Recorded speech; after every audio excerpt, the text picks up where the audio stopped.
मैं आप लोगों के सामने धीरंजन मालवीय द्वारा लिखित वैज्ञानिक चेतना के वाहक चंद्रशेखर वेंकट रमन के विषय में जो पाठ है उसे लेकर उपस्थित हुई हूँ। धीरंजन मालवीय का जन्म जो है बिहार के नालंदा जिले के डुरावा गांव में 9 मार्च 1952 को हुआ था और ये इन्होंने MSc में सांख्यिक मतलब मैथ और MBA और LLB की है। आकाशवाणी के दूरदर्शन से ये अभी तक भी जुड़े हुए हैं। उसमें ये वैज्ञानिकों की जानकारी, जो वैज्ञानिक लोगों के जीवन के बारे में जानकारी लोगों तक पहुंचाते रहते हैं, इसी कार्य में ये जुड़े रहते हैं। और इन मालवीय रेडियो विज्ञान पत्रिका विज्ञान का संपादन प्रसारण करते रहे हैं। मालवीय की भाषा जो है बहुत ही सीधी, सरल और वैज्ञानिक शब्दावली लिए हुए होती है। ठीक है, इन्होंने कई ख्याति प्राप्त कई पुस्तकें लिखी, कई पत्रिकाएं छपवाई। प्रस्तुत पाठ जो है वैज्ञानिक चेतना के वाहक रामन, ये नोबेल पुरस्कार विजेता प्रथम भारतीय वैज्ञानिक शव जो थे, उनके जीवन के संघर्ष के विषय में उन्होंने यहाँ वर्णन किया है। वेंकट रमन जब कुल 11 साल की उम्र में ही उन्होंने मैट्रिक और विशेष योग्यता के साथ इंटरमीडिएट, भौतिक, अंग्रेजी में स्वर्ण पदक के साथ BA और प्रथम श्रेणी में MA करके सिर्फ 18 साल की उम्र में वो कोलकाता के भारत सरकार में फाइनेंस डिपार्टमेंट में, ठीक है, भारत सरकार के फाइनेंस डिपार्टमेंट में कार्यरत थे। सन 1930 में नोबेल पुरस्कार पाने के बाद जब CV रमन ने अपने एक मित्र को इस पुरस्कार समारोह के विषय में लिखा, तो उन्होंने लिखा कि जैसे ही रमन पुरस्कार लेकर पीछे मुड़ते हैं तो वो देखते हैं जिस स्थान पर वो बैठे थे वहाँ एक विदेशी राज्य का यूनियन बैंक का झंडा लहरा रहा था। तो उनको बहुत दुख हुआ कि मेरे भारत का जो प्रतीक ध्वजा है वो ध्वज यहाँ पर अभी तक नहीं है, और इस एहसास से उनका गला भर आया और वो रोने लगे। ठीक है, तो चंद्रशेखर वेंकट रमन विज्ञान की उन्नति के उनके मन में बहुत आकांक्षा थी और भारत की स्वतंत्रता के वो पक्षधर थे। उन्होंने महात्मा गांधी को अपना अभिन्न मित्र मानते थे। तो उनकी यही संघर्षमय जीवन यात्रा के विषय में उन्होंने यहाँ बताया है। तो पेड़ से सेब गिरते हुए लोग हमेशा देखते आ रहे हैं, क्यों, लेकिन क्यों गिर रहा है उसके पीछे का जो रहस्य है वो सिर्फ न्यूटन ही निकाल पाए। इसी तरह समुद्र का पानी नीला क्यों है ये रामन ही बता पाए, क्योंकि एक बार सन 1921 में जब वो समुद्री यात्रा पर थे तो जहाज की डेक पर खड़े थे और समुद्र को निहार रहे थे, क्योंकि वो प्रकृति प्रेमी भी थे। तो उनके दिमाग में एक चेतना, जिज्ञासा जाग उठी कि आखिर इसका पानी इतना नीला क्यों होता है, और इसका जवाब वो ढूंढने में लग गए। रामन का जन्म जो है 7 नवंबर 1888 तमिलनाडु के तिरुचिरापल्ली नगर में हुआ था, और इनके पिता जो है विशाखापट्टनम में गणित और भौतिक के शिक्षक थे। तो मतलब बचपन से ही इनको साइंस और मैथ, फिजिक्स के बारे में बचपन से ही ज्ञान प्राप्त होते रहे। स्वयं इनके पिताजी ने इन्हें पढ़ाया। तो मैंने इनका जो फाउंडेशन वहीं से बहुत मजबूत था बचपन से ही।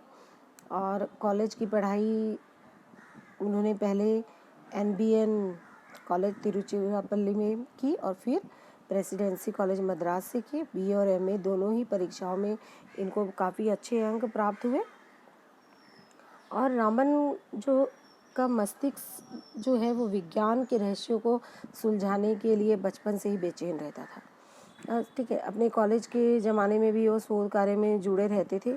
उन्होंने कई फिलोसॉफिकल मैगजीन में काम किया है और इनकी दिली इच्छा थी कि सारा जीवन वो शोध कार्य में ही लगा दें।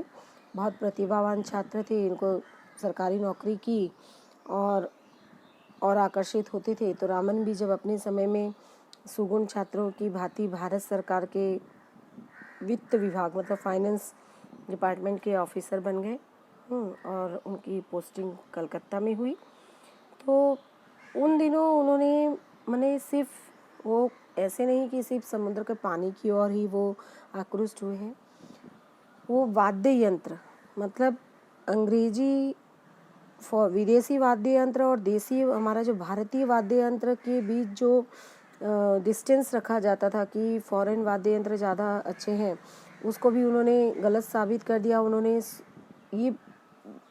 उन्होंने कई शोध कार्य किए वीणा, तानपुरा, मृदम और वायलिन, चेली, पियानो, इन सब पर करने के बाद उन्होंने यही बताया कि भारतीय वाद्य यंत्र विदेशी वाद्यों की तुलना में घटिया नहीं है।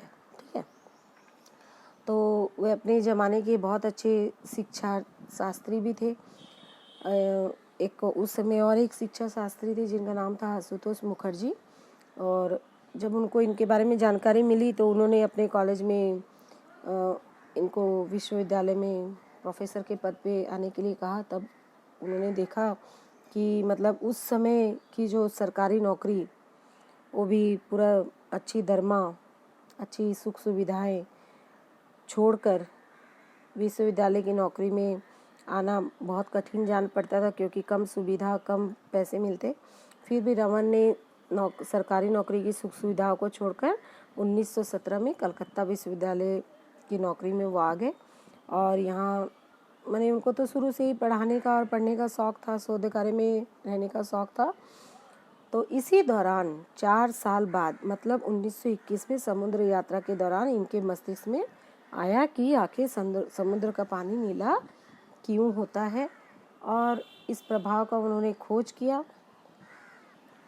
रामन ने कई ठोस और तरल पदार्थों का प्रकाश के किरण के प्रभाव से अध्ययन किया, और उन्होंने एक वर्णीय प्रकाश की किरण किसी तरल या ठोस पदार्थ से जब गुजरती है तो उसके बाद उसके रंग में एक परिवर्तन आ जाता है, और इसी वजह से वो जो प्रकाश की किरणें हैं वो फोटोन जब तरल या ठोस जगह से गुजरता है, ठीक है, तो उसके अणु जो है आपस में टकराते हैं, और इस टकराव के परिणाम के कारण ही उसमें जो कुछ ऊर्जा के अंश वहाँ वो खो देते हैं, या उनको वहाँ से कुछ एनर्जी मिल जाती है। तो दोनों ही स्थितियों में जो लाइट का कलर होता है वो उसमें बदलाव आता है, और इस कारण, ठीक है, और एक वर्णीय प्रकाश, एक कलर का जो प्रकाश होता है उसमें अधिक ज़्यादा ऊर्जा किसमें होती है, वायलेट कलर में पाई जाती है।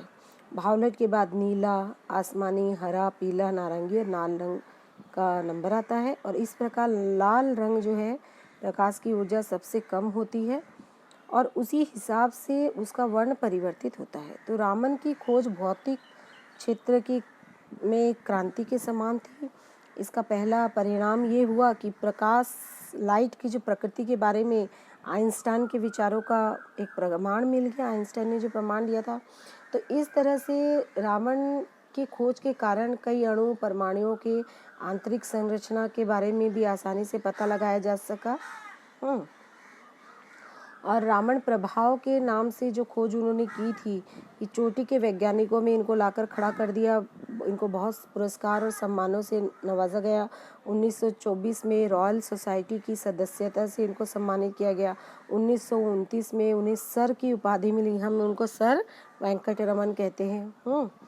तो इस तरह से उन्होंने उनके आगे नोबेल पुरस्कारों की, और ये सबसे पहले भारतीय वैज्ञानिक थे जिन्हें नोबेल पुरस्कार से नवाजा गया था।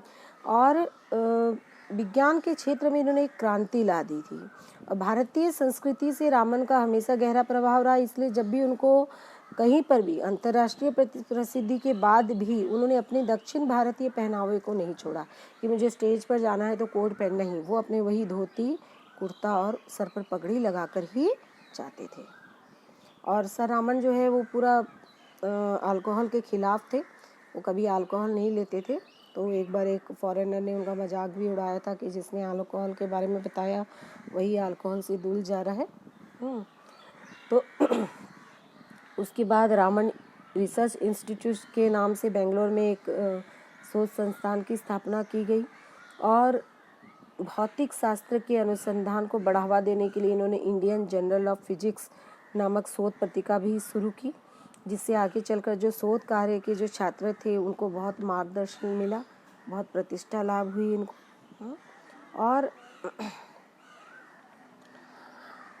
वे करंट साइंस नामक एक पत्रिका का भी संपादन करते थे। तो रामन प्रभाव केवल प्रकाश की किरणों तक ही सिमटा हुआ नहीं था, उन्होंने कई व्यक्तित्व के प्रकाश की किरणों पर भी पूरे देश से उनको आलोकित और प्रभावित किया था। और 21 नवंबर सन 1970 में जब वो 82 ईयर्स के थे उस उम्र में उनकी मृत्यु हो गई। तो रामन वैज्ञानिक चेतना की दृष्टि की साक्षात प्रतिमूर्ति थे। उन्होंने हमें हमेशा ही यह संदेश दिया कि हम अपने आसपास में जो घट रहा है विभिन्न प्राकृतिक घटनाओं की छानबीन एक वैज्ञानिक दृष्टि से करना चाहिए। तभी तो उन्होंने संगीत और सुरताल और प्रकाश की किरणों की आभा के बारे में वैज्ञानिक सिद्धांत खोज निकाले और ये भी बता दिया कि किस तरह से समुद्र का पानी नीला होता है। तो रामन के जीवन से ये प्रेरणा लेनी चाहिए कि प्रकृति के बीच जो एक वैज्ञानिक रहस्य छुपा हुआ है, हमें उस रहस्य को हर हाल में ढूंढ निकालना है। तो बच्चों, यहाँ से बहुत अच्छी सीख मिलती है। आप लोग इस पाठ को एक बार ज़रूर पढ़ें। धन्यवाद। आपका दिन शुभ हो।